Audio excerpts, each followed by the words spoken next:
to Simpler. We are three pastors, husbands, and fathers on a journey to make life simpler by holding Jesus as the core for every belief and practice. This journey has shaped us to be more like Christ, freed us from the shame of failure, and encouraged us to a deeper love of our Lord and God. We invite you to join us in the discussions that have shaped and continue to shape our lives. 45 to an hour. Yeah. 45 to an hour. 45 to an hour. 45 to an hour. Hey, did you guys know that 15% of people who dislike mayonnaise are good dancers compared to 29% of just people in general? Wow. That's solid numbers, man. Yeah. So 29% of people in general are good dancers, Yeah, but 15% of people who dislike mayonnaise are good dancers. Are good dancers. Huh. So if 29% of people in general, like wouldn't you imagine though? That's interesting. I would. Because you would think that the math would be that whether you like mayonnaise or dislike mayonnaise, if you've broken those into two groups, that roughly 29% of each of those groups are good dancers. I think if the overall statistic I think the real shame is that none of us three have been invited to these dances to figure out these statistics. right? Like Whatever it is, I'm in the bad dancers of whichever camp. What they're doing is they're looking to see what you put on your hot dog, and then they're watching to see if you can dance. Okay, now that guy's a mustard guy. Or it's like sponsored by Hellman's or Kraft or something, and they give you a spoonful of mayonnaise, and they look at your face, and they're like, okay, you go in that room over there. And they start playing music, and like, what is he doing? He hates mayonnaise. He just likes ketchup, but that kid dances all the time. That dude does dance all the time. Just like See, stands in line and just dances. And I don't mind mayonnaise at all, but I think that this is kind of your upbringing, kind of like a Furs Lubies thing, you know, like you like whichever one you grew up with. So I grew up with Miracle Whip, which technically cannot be called mayonnaise because mayonnaise has a certain amount of egg it has to have in it. And Miracle Whip doesn't reveal how much egg it has in there. So it's a miracle. What's the secret? It's a miracle. There's no egg. Where's the egg? It's just like chicken. I can't believe it's not egg. Right, yeah. Isn't it like white oil? Isn't that right? Miracle Whip's like roasted oil. I don't know what it is. I don't know. It's not Dr. Pepper. That's what I know. That's 100% true. Not sponsored. That's right. Yeah. Not a sponsor. How you doing, Ryan? I am well. Good, man. I'm tired, but I'm well. Tired, man. Sleepy. Yeah. Sleepy September. Wake me up when September ends. Am I right? Right. It's over. Back to Green Day. It's already over. It's done. It's done. Micah, how are you, Just man? done. I'm good, man. Back from the summer. Finally, it was a busy summer. Strangely, I've just gone a lot, and I got a stretch of disc golf events coming up. Chapel services for the Pro Tour. So excited about that. It's a good time. Ready to be back out on the road. I guess I'm ready to be home for a while, but yeah, back at it. Yeah. How about you, Pierce? I'm good, man. Good. Sleepy. Working on those rent houses. Tired working, man. Just working at it, going at it. What's funny is you're a real estate mogul. I just am doing it. What's funny is now I'm more of a handyman than anything. But it's all because of you, Micah. Like, it's funny because I'll go do something real quick that is like super basic now, but 5 years ago just wasn't at all. It's all because of like helping you out with houses and stuff like that. But now with like having Riley around, we're so used to just commenting on what we're doing around. Most of my commentary is like me turning to Riley and be like, "Dad's an idiot." But most of like Hannah's commentary is very sweet. And now with Riley, just taking Riley over to the rent houses and stuff like that, Hannah's commentary is like, "Well, your dad's so strong," or doesn't your dad know how to do so much? And I'm like, man, I'm just doing things. Like I'll just reconnect a wire real fast and put a switch in. And 3 or 4 years ago it would have been just way over my head, and I'd have been like making 15 calls, 25 YouTube videos. But now it's just so common. Well, and that's when you step in. Like nice. Seriously, you step into the realm of like really starting to make money in rental properties, is because you're not having to rely on other people to do all that simple stuff for you. Exactly. You just do it. You just walk in, knock it out. You guys are so handy, and here I am. I'm just a scrub, man. I've got nothing. I saw a post somebody artist. Yeah, saw a post that somebody put yesterday that was talking about men that carry pocket knives. And here's what's funny: I bet neither one of you have a pocket knife on you. No. But I do. But he said, we need more men these days who can carry pocket knives, because I guarantee you, if a man carries a pocket knife, he knows how to fix, your plumbing, and he knows how to do all. And it listed like 20 things, and I literally can't do any of them. I got my pocket knife. The next correlation. Like, right. 29% of men that carry pocket knives can't fix anything. Can't actually do jack. Yeah. Oh, They're posers. yeah. Just walk into a room holding the pocket knife and be like, "You got stuff to fix?" Like, "Oh, that guy can fix it." Yeah. It's all about how you look. There you go. Be like, I did know that guy can use fix my Swiss Army pocket knife the other day it. Nice. to tighten the handle of the studio, and that's about the extent of it. Killer. You know? Man. Well, you know what? Speaking of, oh man, let's just step over to the PCC real quick.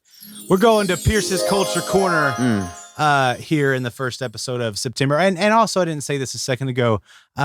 We're 4 Tuesdays a month now, guys. We're every Tuesday a month. Every Tuesday. Actually, yeah, let me rephrase that. Every Tuesday a month. Some months have 5 Tuesdays. Can you believe when we started this, like 28 episodes ago, 15 months ago, we were like, let's just fill it out. We'll do an episode a month. Yeah. And then we moved to 2 episodes a month last August, a year ago, right? I don't even remember. And now here we are. You're the guy 4. who remembers things. That remembers things. I do remember some things. You remember things. And now, PCC. for the 29th time, we're stepping over to the corner. So sit down Indian style. Let's do this. Let's do it. We're chilling. So this summer, to update you, my friends, I got COVID. I did it. Finally. Way to go, got man. COVID. Micah, you had COVID before. Did you ever have COVID? I did. Yeah. Oh, yes. Very mild in December. Oh, wow. I had a fever for 2 days and that was it. And then couldn't smell a thing for almost a month. Wow. Okay. So we got very mild. How would you say yours was? It was bad. Micah, I would remember say mine was pretty bad. on Tylenol, that dude you were still running like 101 fever. Yeah, it was like 102 with for like 8 or 9 days. I had that kind of fever for like 5 days, and then I started taking zinc and vitamin C, and I was already taking some other vitamins. But as soon as I started taking zinc and vitamin C, my fever started going away. Yeah, you were really sick though. Now that I know, I wonder if mine did. This will probably get us kicked off, but I don't really care of these platforms. But like now, have you guys heard about ivermectin? Yeah, killing it. So, yeah. Well, that's where I'm going with this. Is just like there's so much of the COVID response just in general, and I'm not trying to get political. I'm really not. This is just whatever. I know, right? This is just as an individual who had COVID. This is literally, and I'm not very educated at all. Hey, Stephen, do we have the sound of like footsteps and a door slamming so I can just, I'm out?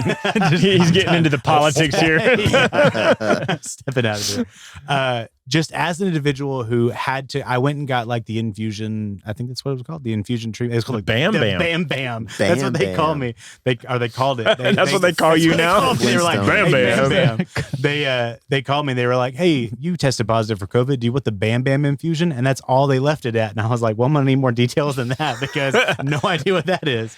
It's something that's probably really expensive they can sell you to make you feel better. I know. You walk out with a loincloth and a club. That's right. I was like, completely with the changed. car with the bottom out of the car. I want something called like the Mako Shark or something like that. Right? My first question was, is insurance cover? And they're like, oh yeah, totally. And I was like, well then maybe. But anyway, so I ended up getting that infusion. We talked to a few people that we trusted and they were like, oh yeah, it should be perfectly fine. You'll take care of some of your symptoms and all this different stuff. So whenever my fever spiked, I was like, oh yeah, let's go get this. So as just an individual who is not well educated, who's just observing how the clinics are handling these things, observing how I had to be quarantined, how my wife had to be quarantined, observing how all the paperwork I had to read, all the stuff my wife had to do.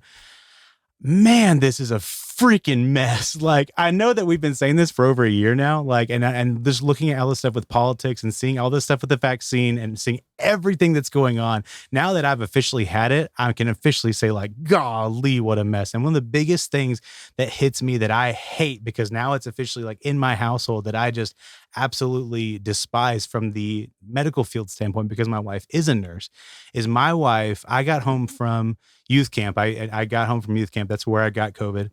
And my wife picked me up and I got home and my wife had to call I went and got a test that next morning. My wife had to call. As soon as I tested positive, she called her boss and they said, okay, well, you've been exposed. You have to stay home for 2 weeks. And then that was the worst part, is that you had to stay with your wife. No. That was the best part. That was the best part. Then, after those 2 weeks, my wife went back to work and they had some stuff happen at work where they were a little bit slower. And they said, okay, well, on days that you're slow, she works with babies and women and stuff like that. She's not working with sick people. She's working with people having babies. Some of the babies may be sick, but it's not like COVID sick and stuff like that. They said, well, on nights where you're slow, you'll go help out the COVID ward. What? and then you'll come back and help out the babies. That doesn't make any sense. No. So I come home from camp with COVID. She has to stay home for 2 weeks, but on nights where you're a little bit slow, you can go be exposed and then go back to your shift and then go be exposed again and then go back to your shift. And now, again, this is just me. I don't know all the ins and outs of it. I'm not working at the hospital. I'm not doing those things. This is just, again, me hearing these things from my wife. Yeah, sure, whatever. And I'm not trying to get people in trouble, so I hope these things will go as well. but what a mess, dude. Yeah, like, again, so like... Well, don't they have like a slip and slide with hand sanitizer just like on it? It's a waterfall. When you come from the COVID unit, you just, like Superman down that thing. Right. That's what it is. Sprays up. Yeah. Yeah. Or you could just walk outside.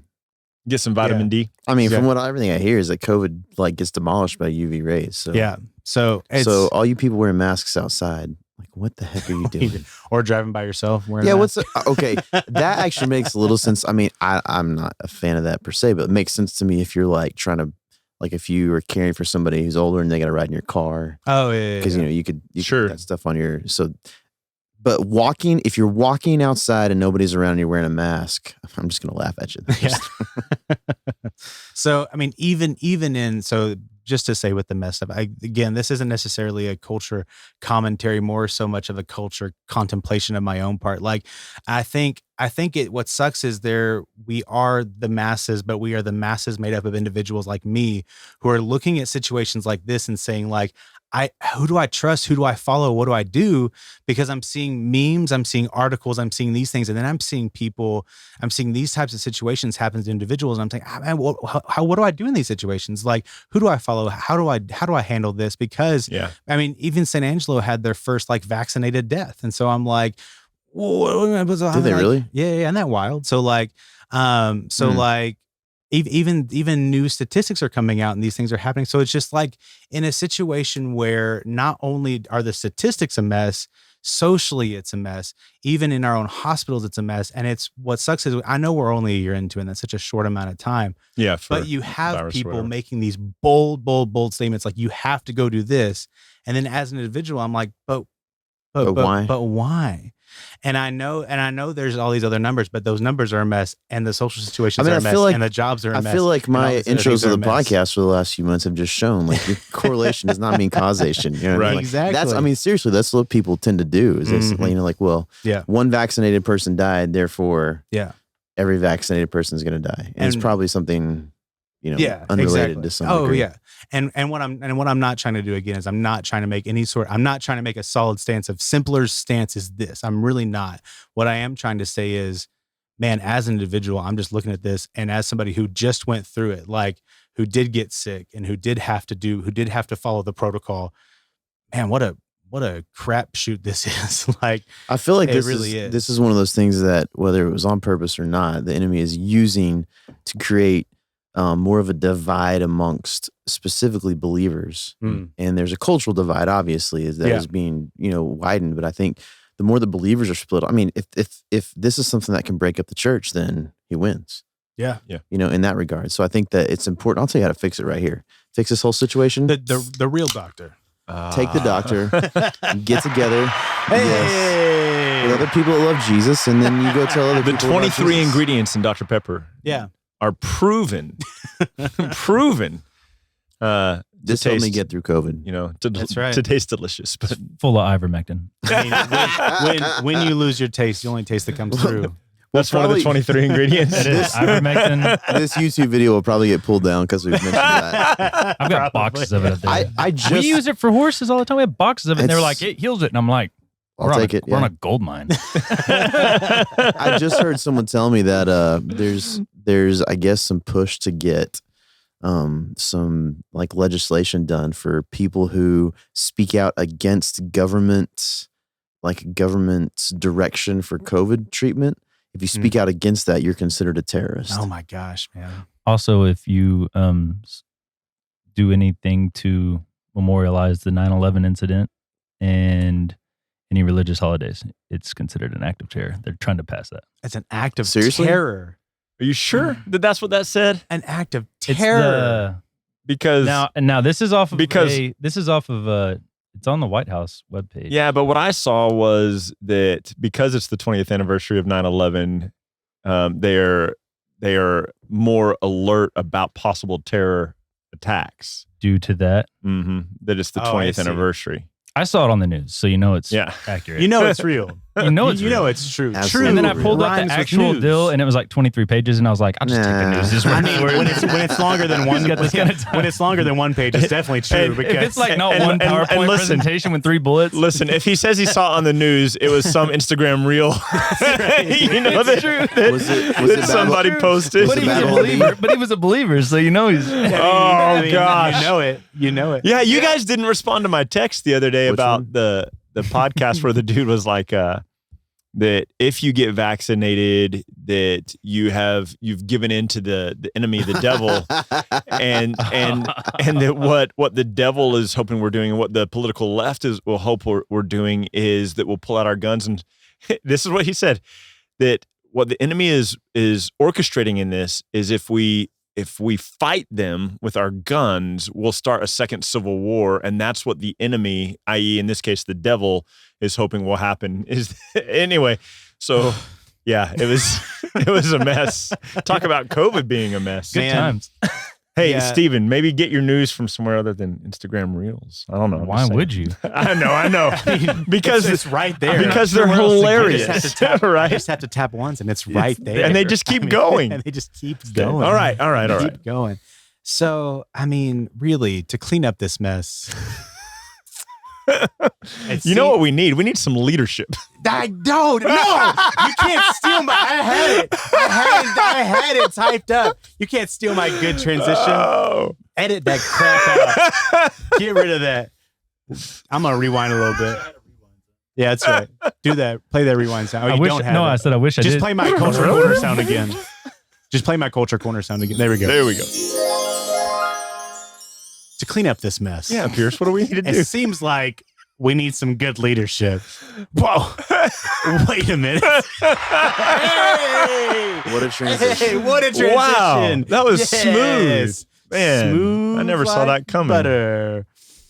Well, Yeah. Speaking of leadership, Ryan, what are we talking about today, man? Well, today we are talking about church leadership, and for our 29th episode. Hey. And we're going to talk about what that looks like and the purpose of it, and why we need that in the church. But Ryan, do we really need church leadership?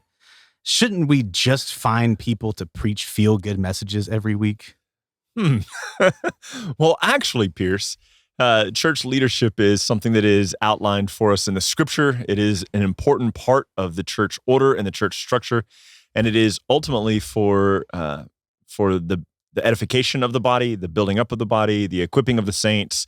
It has, we've taught for 15 months about the importance of the gospel, and when we talk about church leadership, the gospel is at the core of that, because church leadership is about caring for the church, caring for the believers who are attending that particular building that you worshiped at this past week or yesterday or whenever. I guess this is airing on Tuesday, but they don't have to listen on Tuesday, Pierce.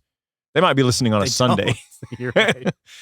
So Micah, why don't you start us off on this, man? So a question then, like, if that's what church leadership is, then why in the heck are there so many churches with thousands of people with really crappy church leadership where the whole goal is to just make people feel good every week? I think the downward spiral is where is it that they will seek people who will say what their itching ears long to hear. Yeah. What is that? Is it 1 Timothy 5:3-5, something like that? Sure. Sounds good. You're the only one who remembered 29 episodes, so surely you can remember what text that's from. Oh, only because Stephen mentioned it. Okay. Yeah. So I think that like, you see this trend going. And here's just observation as someone who's been basically in ministry since I can remember, not me doing it, but like my dad's a pastor. He started ministry when I was 7. Is there's this like sense of church leadership in different facets where people cling tight to what they feel is valuable. And what I find is very rarely does that rest on scripture. Most often it's like, here's what I grew up in. Here's the tradition I come from. Here's how I think it should be. Sometimes people get pissed and they leave a certain kind of church and they start their own church and they do church leadership differently. Rarely do I hear people say, here's the reason why we do church leadership this way. People think it's so weird that we do church leadership the way we do it. Mm-hmm. Like they freak out. They'll go like, well, who's in charge? Yeah. And we'll say, yeah, we all, like us three are. Yeah. The three of us that are overseers are in charge. Well, like who's in charge? Well, I don't know what you mean. Like I'd heard Micah. I always just say Micah. Is that what you mean? Who's got the strongest personality? Like who's going to say the most? I'm always wrong. I always screwed everything up, and so I just default to. It's not my fault that Micah. Everybody else is insecure in the world. But I think what I heard a seminary 2 Timothy professor, 4. 2 Timothy 4. Yeah. Seminary professor a few years ago at a conference I was at he was just giving some thoughts on the culture of church, and he was saying that he felt like the boomers are the ones who brought in this like business model into the church, into the local church, where it's a CEO kind of model. And it for a long time was being taught. I remember being at a conference at that same seminary, and the president of the seminary got up and was talking about basically leadership, church leadership being like from a single person in charge. And then another guy got up after him and said, all you people who say you have like a worship pastor and a student pastor and a children's pastor, he said, at my church, I'm the pastor. I got a music minister and I got a youth minister. I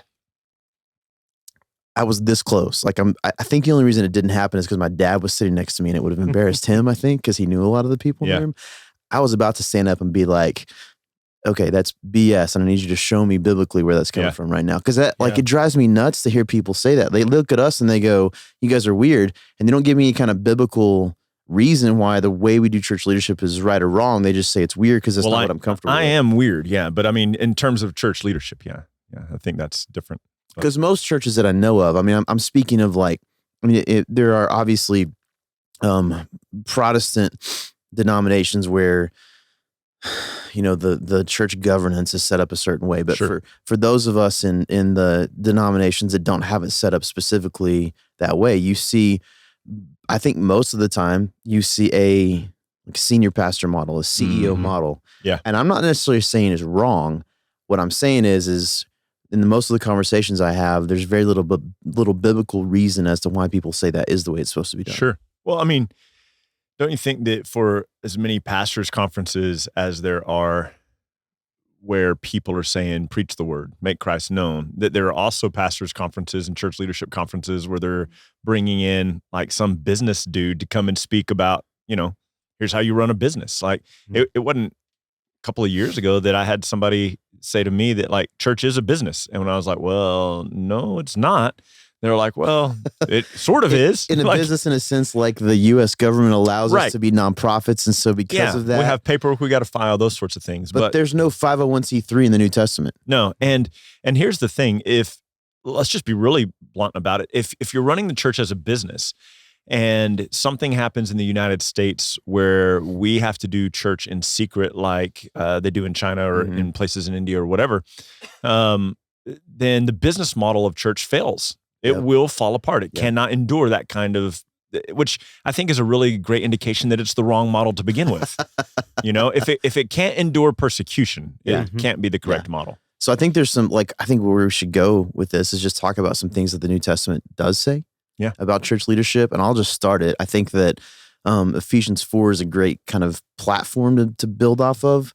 It's a good foundation for it because it speaks of these 4 groups of people as gifts to the church. And I think that's something that can be confusing sometimes. People read this section where, and they think that the 4 groups are spiritual gifts. And those might be spiritual gifts as well. But in context of Ephesians 4, when he's speaking of it, he's saying God gave these 4 people to the church for a specific reason, to equip and to build until we all reach unity and knowledge and faith in the Son of God. And so I think that we got to recognize that those 4 people, in essence, are what God's saying is, I'm setting these 4 people aside, not aside. I'm pulling these 4 groups of people out so that they can be in the church for this specific purpose. So this isn't church leadership, I would say, is not something that someone can just say, I want to do it. But it's something that is, to some degree, you're appointed or called out or whatever word you want to use by God. Yeah. Well, to a degree, right? Because 1 Timothy 3 starts off with anyone who desires to be an overseer desires a good thing. And so like, yeah, but I think that I think you could have some debate on what that exactly is. Like, is Sure. that his own desire or is that something that was given by God? I'm with you. Yeah, I think that would negate Ephesians 4 if that was the case. I'm with you. So it's not that they don't have the desire, but the desire coming from the Spirit. in Yeah. them. Yeah. I can get behind that. Because I one of the best pieces of advice I ever got when I felt called to ministry is someone told me, if you feel called to ministry, try to do something else. Right. And his point was like, it'll be kind of a test for whether or not it's a real call. If it's a real call, then you can't do those other things and find contentment and satisfaction. You'll know. Which is, I mean, not a biblical model, but not bad advice either. To say try something else. Yeah, but, I mean, I don't think that's like in every situation you should. But I think that, and now that you're 40, you probably remember some of this too. But I remember being a kid and hearing a lot of people like at camps or whatever when I was a student, when I was going to those camps, and I would hear a lot of people. There was always an invitation to faith. There was always an invitation to put your faith in Christ. Yeah. And then there was always an invitation to ministry. If any of you feel like you want to be a pastor or a missionary, I want you to come down. And it's really interesting to me because I grew up believing, like I think a lot of people my age did, that if you were really going to be passionate for God, it meant you had to be in ministry. Or what we call vocational ministry. Right. In other words, it's your paid job. Right. Yeah. And I forget what the statistic is. It's been too long since I've looked at it, but a decade ago, it was something like 80% of people who have come through seminary have dropped out of ministry within 3 years. Oh my gosh. Wow. And I think that part of that, yeah, can they dance? I think part of that is because of this false kind of business model, this idea that just because you're a Christian, you should be a pastor of a body or you should be a missionary on the mission field, instead of what we've been trying to say for the last 15 months, like you should love Jesus. Yeah. You should be, if you're really a believer, you love Jesus. And if that means you're an artist full-time, or if you're a woodworker, or if you're a disc golfer, or whatever your thing is, like, love Jesus. What we're talking about here is that there is a model given for the leadership of the church on, 1 Timothy 3, I guess we'll get there in a second, but also like the kind of character these people should have. Yeah. And then the kind of things that they should be about. about. In other words, there's a qualification for those people. Yeah. Yeah. And that is not business. Let's be honest, that there was a time when, I think it still happens, when churches were set up where you went to church because of the people you were going to be doing business with. So like, that was kind of the hub for business in a small community, Mm-hmm. like hey, you need your car fixed, use so-and-so, he goes to church with me. And it wouldn't matter if that person was the best in town or not. It was that they go to church with us. So that's who you want to use. And I think that there's just kind of been a business approach to church in general. And I think there's a sense where what you said a second ago about that there's a qualification for church leadership, oftentimes that's ignored for the sake of business. Like I know some churches I've worked at who have had some really bad situations happen in church because they have put people in leadership positions within the church who didn't need to be there. And it's because they were like the president of the bank, or they were, they owned an insurance company or something within finance or business. And they thought, well, that means they're going to be good at this role in the body. And obviously with how it works in the United States and a lot of the Western countries, there's a necessity to have some people as part of the team, not even necessarily in leadership, who are good at those things, but to then expect that someone who has really crappy character but is good at business, that they can lead well in the church. That's why you end up having so many issues and problems in these churches, because they're not thinking of it from a biblical perspective. They're thinking of it in terms of worldly success. How do we become the church that's the next successful thing? So let me read a couple of these verses here from 1 Timothy 3. Here's the trustworthy saying: whoever aspires to be an overseer desires a noble task. The overseer should be above reproach, faithful to his wife, temperate, self-controlled, respectable, hospitable, able to teach, not given to drunkenness, not violent but gentle, not quarrelsome, not a lover of money. He must manage his own family well and see that his children obey him, and he must do so in a manner worthy of full respect. If anyone does not know how to manage his own family, how can he take care of God's church? I think that's such an important kind of parenthetical statement there.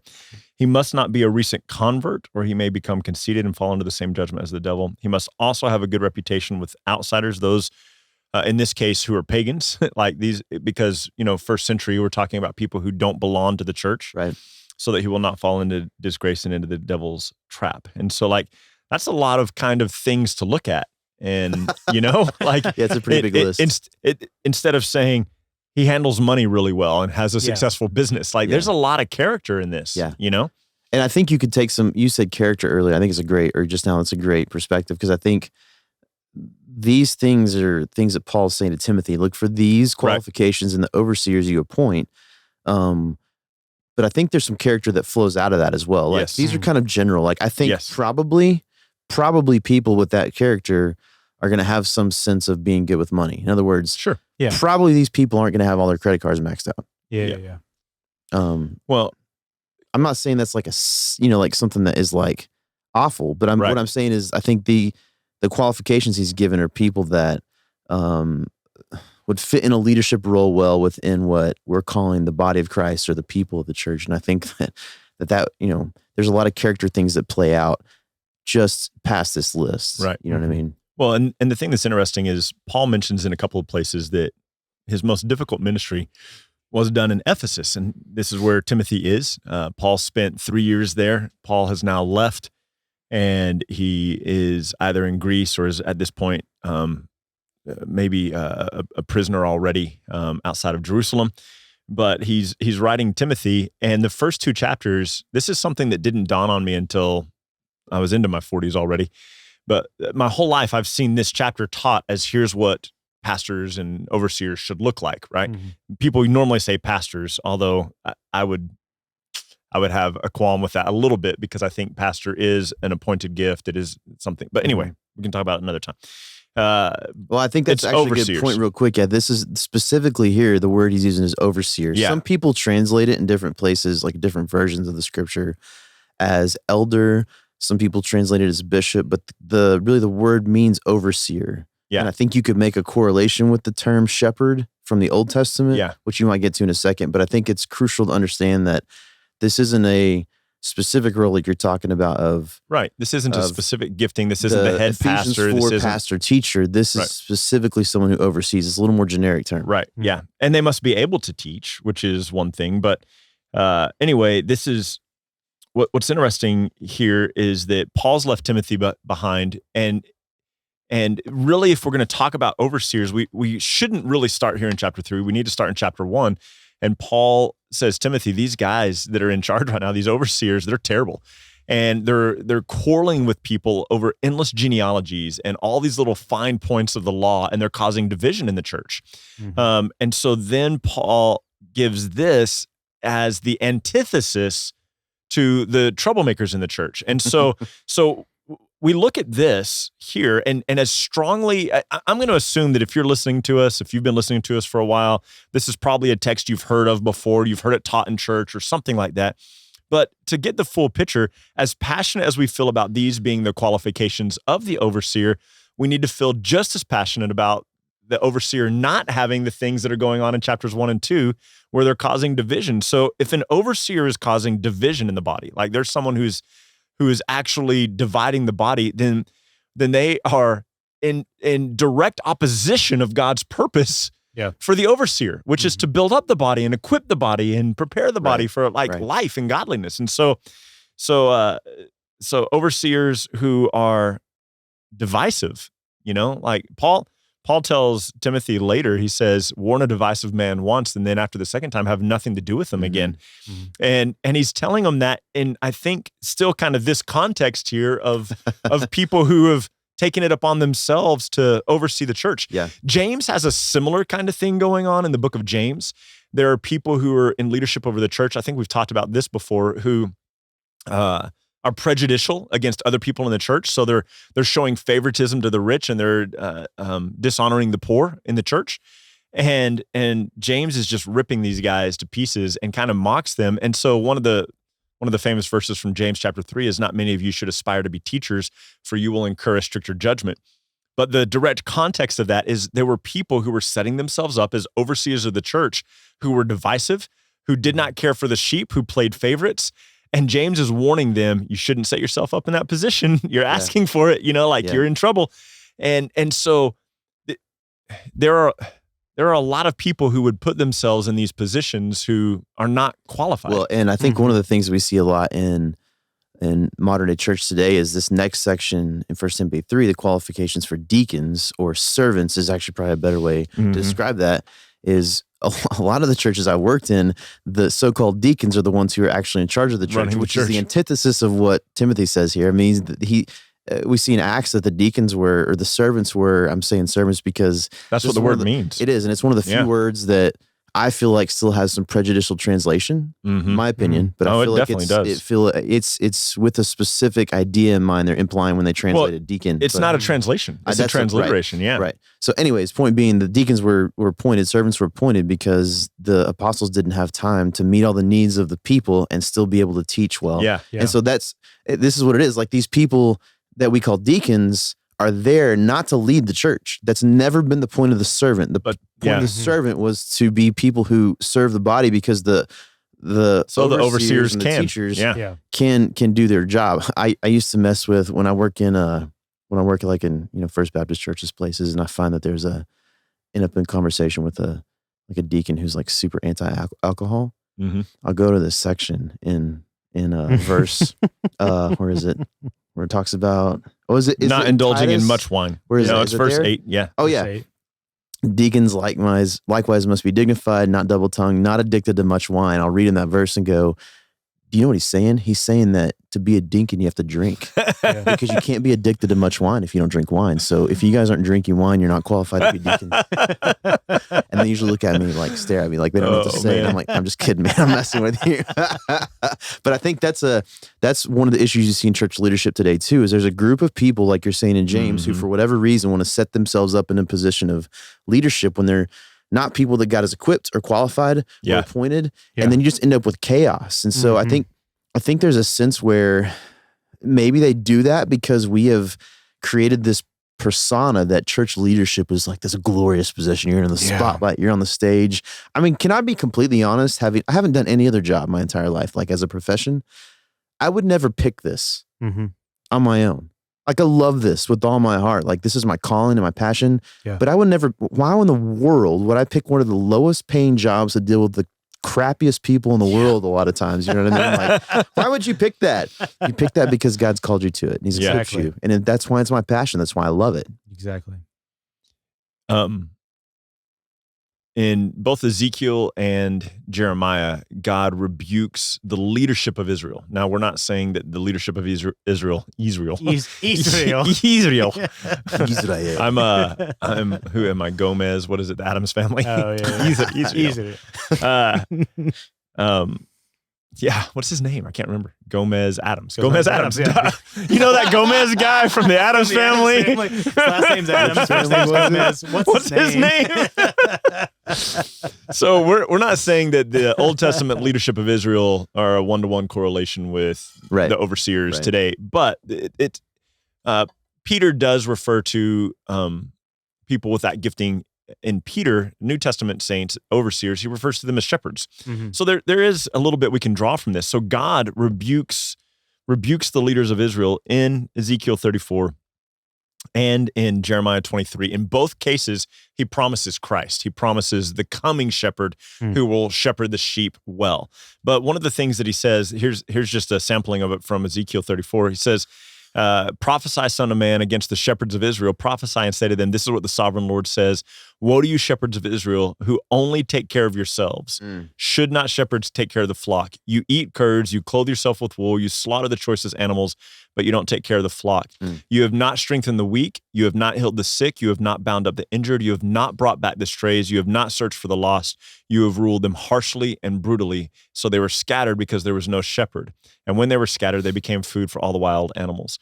So this should call to mind for us Matthew 9:36, where Jesus stands on the hill overlooking Jerusalem, and he says, he goes, "Oh, Jerusalem, Jerusalem!" He sees them as sheep with no shepherd, and he longs for them, and he has this craving for them, this desire for them to know him, because he is the chief shepherd. He is this one, and so the idea here is that even in the days of Israel, there were people who, these are Levites. These are people who were entrusted by God to take care of the things of Israel and care for the people. And we even see that in Samuel, that one of the things, it's kind of a subtle thing that's mentioned, but one of the things was that the priest was supposed to boil the meat as an offering to God, and they would take their fork and stick it in and pull out whatever meat, and that would be kind of like, this is their portion that God's provided for them. And but one of the things I hope it was a big fork, because right? you imagine like these little tiny things like an escargot fork. But one of the things that Eli's sons were doing that was a violation that God was displeased with is, before they would even boil the meat, they would select their meat, and they were basically cheating people of their offerings and stuff like that. And so certainly today, and like I said, these are not necessarily, I would argue that the people that God's talking about here aren't believers. Right. But I do think that there are pastors today, I think there are overseers today who are looking out for themselves and who aren't really interested in binding up the lost or rescuing the needy, or, you know what I mean? Like caring for the actually sheep. shepherding people. Taking care of these people. Yeah. I think one of the, you said this a second ago, as kind of like a side point, these guys were appointed by God. Yeah. So I think just because you're an Ephesians 4 person doesn't mean that you're necessarily someone who's doing it well. Right. You know, and I think the going back to something we talked about earlier, the best and easiest way for church leadership to not function in the role where like someone's just taking care of themselves is for it actually to be a plurality or like multiple leaders. Yeah. Which I think is why he says plural overseers in 1 Timothy 3. Again, I'm not saying that the senior pastor model is like unbiblical. I'm saying there's more weight for having a plurality of leadership in church as a biblical model. So if you're in a senior pastor role, I'm not saying stop by any means. Right. What I'm saying is the easiest way, I think, or the best way, I think, for us to do church leadership is to have a plurality, a multiple group of people who come together in leadership in the church, who are qualified, who are called, and can do this well, because you hold each other in check. Right. Absolutely.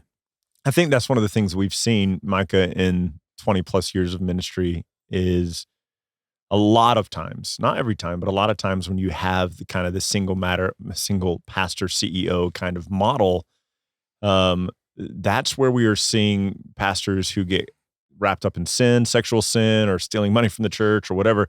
And it does seem to happen less frequently in a place where there is a plurality, where there's some accountability. I don't even think it's just because it's harder. I think because you push each other and you grow together. And this isn't you. I know so many guys who are senior pastors at churches, and they're by themselves, and they work tirelessly, and there's never a sense of like, am I doing this well? Am I doing this right? And so just being able to, like, you text us all the time, like, hey, what do you guys think about this for Sunday? Yeah. You know, for the sermon. And just the fact that we can process this together. Sure. We talk about songs sometimes, you know, when we're doing a new song, I'll run that by you guys. Like, what do you guys think about this song? I might make this change. What do you think about this change?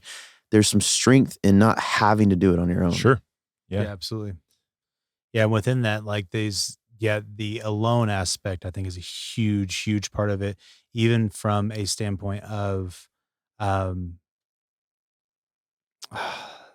like a who's going to know type thing. Yeah. Like, I think from the positive light of everything that you just said, of like pushing each other, growing each other, that type of aspect, but also like in that moment of darkness and weakness of like nobody's around me anyway. Yeah. Like, who's going to know type who's thing. Who's going to know, or who cares? Yeah, or who cares? Maybe that's a better way of saying it. I think that's a way better way of saying it, is who cares?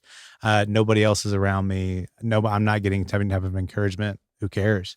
And even on a sadder note as well, like there was an aspect of I read an article put out by X3 Church a while back. That's the organization that helps with Christians kind of getting out of pornography or helping them with lust addiction and different things like that. And they interviewed a couple of pastors who got fired because of their search history on their computer and some stuff like that.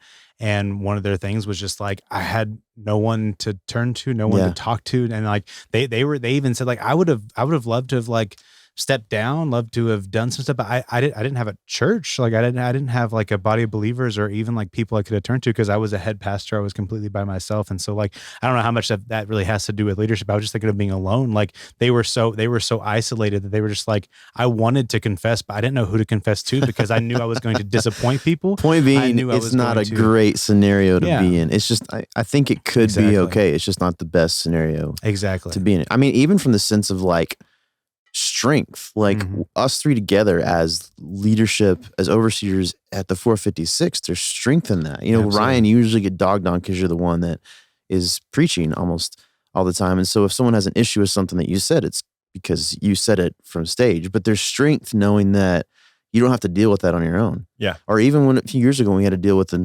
another overseer who was down a path of idiocracy and stupidity and foolishness, is according to Paul. Like, strength knowing that, like, we didn't have to deal with that individually. Yeah. You know what I mean? We were able to deal with that together. And I think what allowed us to push through that rough time together as a church was because it was us three together leading. I mean, I can't imagine, like, even with my strong personality, like the feeling if you were a senior pastor and that happened, like, even if you're a senior pastor model and you have to fire like your youth pastor, or your worship pastor, thinking like, I somehow screwed this up. I didn't lead well. You know, you take all the weight, and being able to spread that weight out is just, I think it's a benefit. So again, I'm not opposed innately to senior pastor model. I think what I'm saying is I like the implication of the New Testament model where it's a plurality of people. There's multiple people in leadership as overseers. It's just a better way to go, I think. And not deacons, I'll say that. Anyone who tells me they have a church that's deacon-led, I'll just tell you straight up, you have misunderstood the scripture, misunderstood it. And then let me go a little bit farther. Totally my opinion, I think there's a sense where the congregational model of church that I think is a really cool, like, direction, like moving away from kind of like the, you know, like the Roman Catholic, like Pope, cardinals, bishops led, you know, where people, it was, you know, the Protestants moving away from that.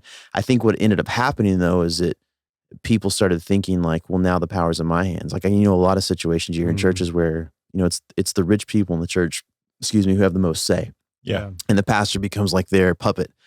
Because I've heard pastors say this before. I can't say anything to those people because what if they leave? We don't have any money. Right. Yeah. As if my trust is in those people and not in God. If my role is, God has called me as one of the Ephesians 4 people to step up and be a gift to the church, and then I'm sitting in this role of overseer, and I'm saying I trust more in someone's money in my church than I do in God, then that, I mean, I feel like that probably disqualifies you in that moment. Grow up, man. That's what it is. Well, like isn't that lover of money? You have the living God on your side. Like that, you don't understand. I think that this is what I've been thinking about the majority of the time during this whole conversation is you don't understand the backing that you have if you've been put in this position by God. Yeah. Like if you are willing to bend the knee towards money, if you're willing to bend the knee towards culture, if you're willing to bend the knee towards any of these other things that are outside of who has put you in this position, may it be greed, selfishness, may it be towards self or towards culture or towards any of these other things, like then you have just a wicked misunderstanding of the God of the universe who has put you in this position to care for his people. Yeah. Like that's what it is that God it's his people. Like God has saved these people.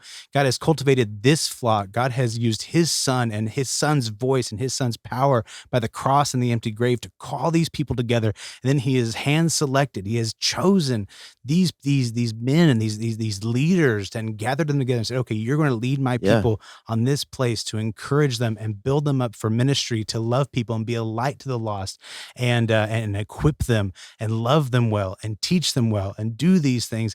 And then you're going to bow down to a culture that was damned to hell. Like that's what you're going to do. It always makes you think of Aaron.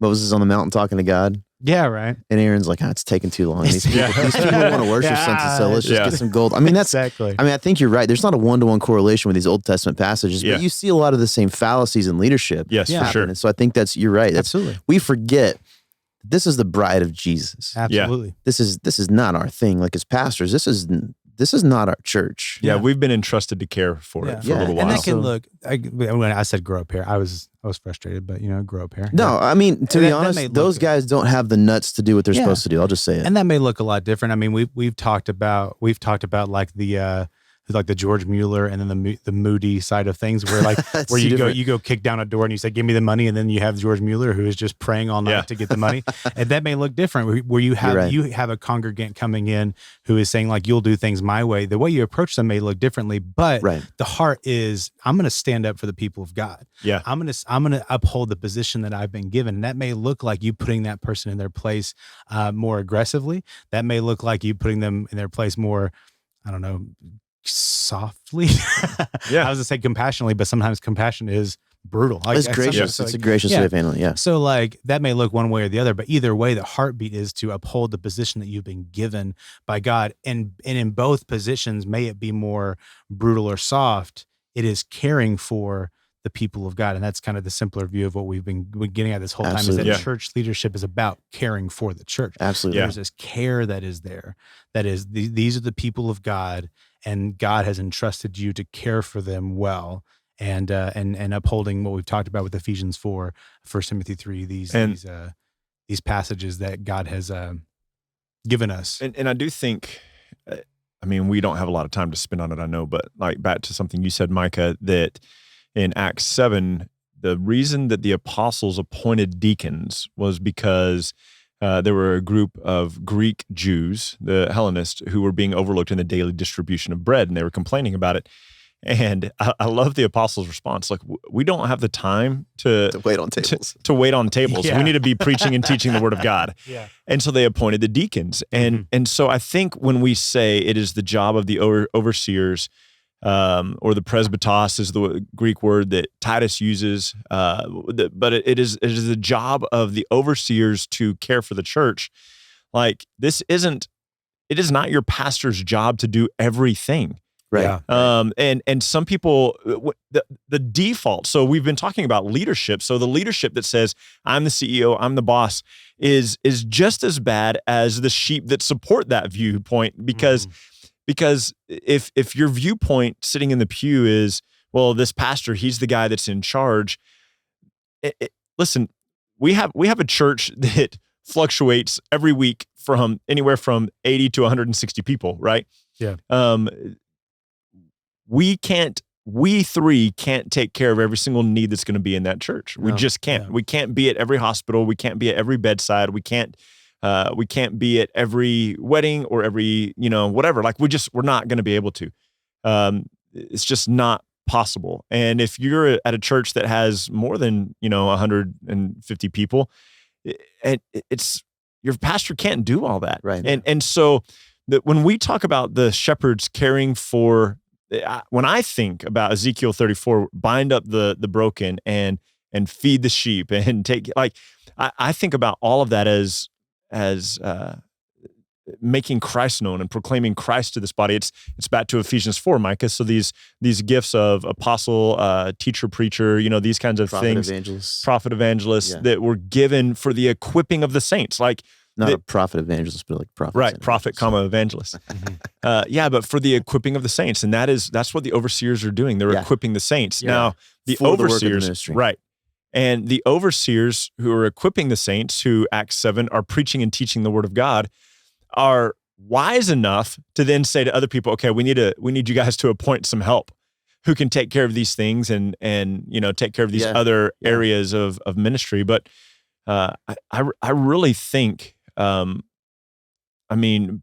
says it, and you mentioned it at the very beginning, Micah, and it is 2 Timothy 4:3, where Paul is telling Timothy, you need to be prepared. In fact, at the very end of chapter 3, he says, all scripture is God-breathed and is profitable for teaching, rebuke, correction, and training in righteousness, that the man of God may be adequately equipped for every good work. And then he rolls straight from that and he tells them, so be ready to preach in season and out of season, because the days are coming when people, and are even here now, when people won't believe you and won't listen to this, and they'll heap up for themselves teachers who tickle their ears, which was your question at the very beginning, right, Pierce? That, shouldn't we just have guys who just preach what we want to hear? That's happening all the time. It's happened since the first century. And so for me, as an overseer, one of three in our church, I think it's really important, and I think people confuse this sometimes. I think it's really important for us to make clear, and y'all can make it clear because I know I'm not good at that, but that our goal, Pierce, you with students and everything you're doing with all of our online stuff, and Micah, you with worship and everything you're doing in the administrative side of things, and me, what I'm doing in preparing sermons, that all three of us have the aim, that our goal in this is to equip the body for the ministry of Christ, to serve Christ, to know Christ.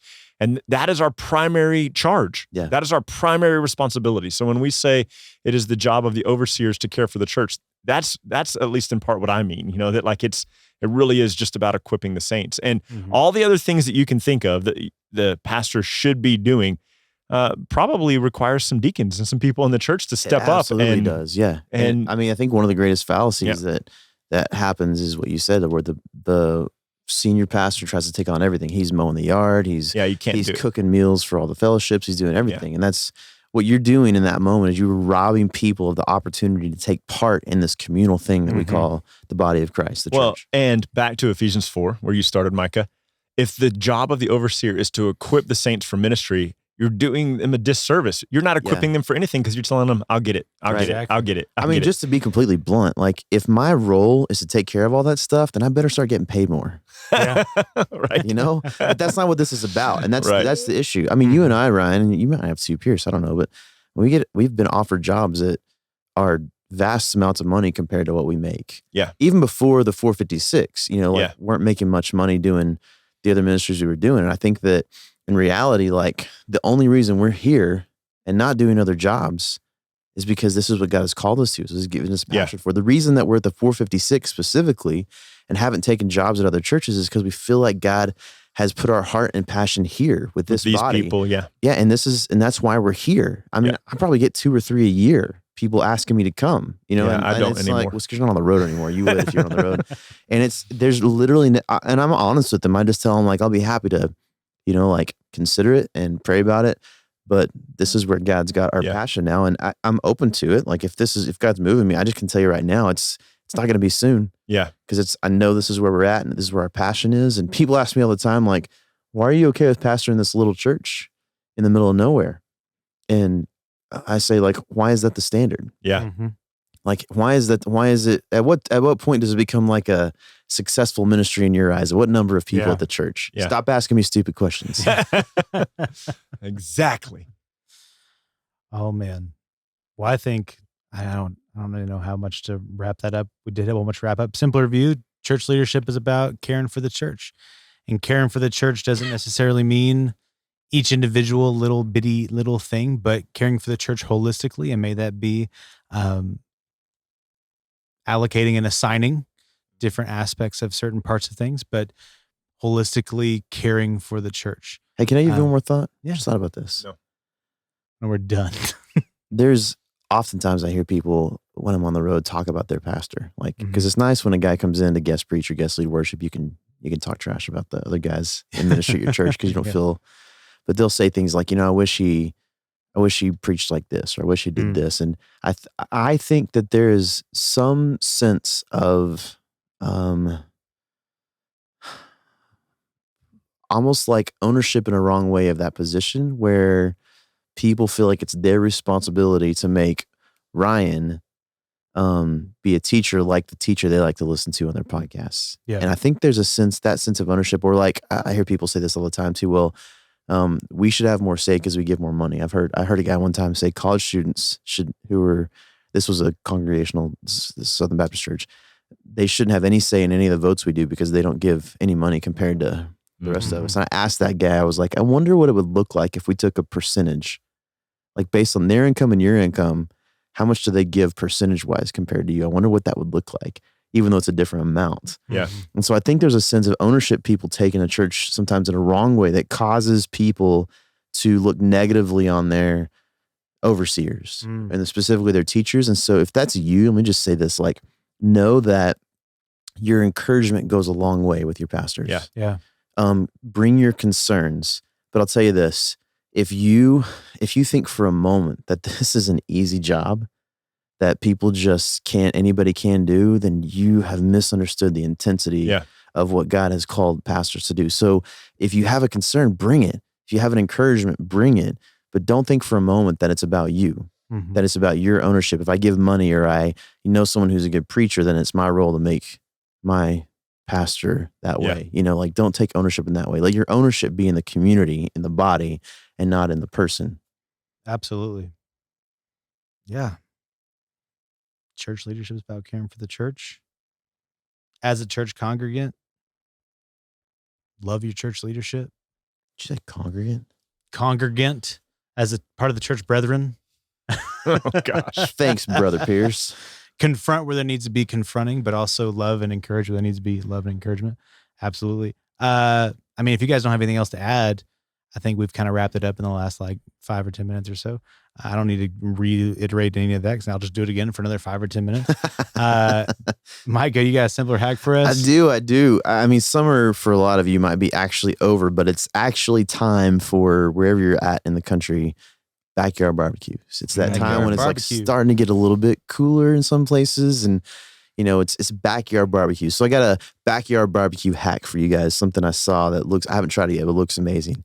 If you get a lot of people coming to your house for a backyard barbecue, one of the easiest ways and maybe coolest ways to display and provide drinks and things that need to be iced is to take a pool floaty with those pool floaties that have little walls on them, not like the ones that are flat. Yeah. Little pool floaties with little walls. Fill that up with ice, put it on a table, and shove all your drinks and things that need to be iced. There you go. Pool floaty. Yeah. And it looks cool. And it looks cool too. It's got a little tiny bit of insulation to keep it cool for a little bit. Easy to drain as the water melts, which is kind of a fun backyard hack for your backyard barbecue. There you go. Yeah. Nice. Yeah. Backyard That's barbecue. way better than putting it in my shirt like I've been doing. That's right. Come on, man. I think it would be hard if you do the pool floaties without any walls. That might be difficult. Oh, yes, absolutely. Well, yeah, you guys, I was about to say you guys know what to do, but maybe you guys don't know what to do. I don't know what we're doing, but I want to see that. I want to see #simpler hack. I don't know if we've seen much of the simpler hacks. Yeah, can we get those on? Let's just do this: Instagram, Twitter. Let's just go those two, specifically Instagram. Yeah. Start taking some pics of some of your hacks. Yeah. Even little story video, something. But yeah, tag us in the tag us. That'll be better. So I've been saying do #simpler hack, but I don't have any notifications set up for that. And I'll try to get those things set up. But tag us, and we'll definitely see that. Tag us @SimplerPod. Do all that fun stuff. #simpler hack. Tag SimplerPod. We want to see you doing the simpler hacks. Give us some new simpler hacks that Micah can share with everybody else. Yeah, you got a simpler hack. And then he can shout you out. Yeah. And we can do all that. Yeah. That's right. Yeah. Share with us your simpler hacks. Yeah. Speaking of shout outs, I'm going to shout out Steven over there. Steven. There he is. That was maybe the nicest. All these nice people? We got Unreal. We got a studio full of people here at the Garden Audio. That's a standing ovation. That's right. Wow. Steven is at the Garden Audio on Instagram. You're going to want to go check out everything he's got going on over there. I feel uncomfortable after that. I'm sorry. That's right. I did hit that button for the record. That's right. Made me feel uncomfortable. May you have gout in your foot. That's right. Forever. Done. Yeah. Done. He's the most humble person in the world you'll ever meet. Yeah. I really am. It's unreal. You wouldn't believe it. I already said this already, but I'll say it again. We are at SimplerPod on Facebook and Instagram. Let us see your simpler hacks. Share us around as well. The more that you can help the podcast get out there, the more this community grows, the more the conversation grows. Like I said earlier, we are every Tuesday now. And so the more that you guys can share this out there with the community, the more that we can have people plugged in. And we want to hear you guys' questions or topic ideas. What do you guys want to hear about?